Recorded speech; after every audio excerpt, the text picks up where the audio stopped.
তো কি খবর, তুমি ভালো আছো না?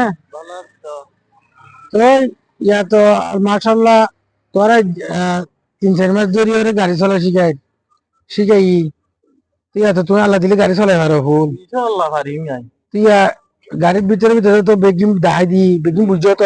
বুঝি ফেলি আইন না হ্যাঁ, চল ইয়া বুঝি পেলাই তো। ইয়া মনে করো তুমি গাড়ি লিওরে জোর করে বাড়ালি ওরে, তো যদি তোমার ওর তো তোমার বউ থাকে তো তখন তুমি হারে মারি দিবা। আরো দিতে পারি দি মেরি আনা পারে সহজ কথা এই দি ভাবনা করা হলি আর বালা তোর ইন্নি গেছি তুই তোর গেল তুই বেড়ে গেলে মারিবি।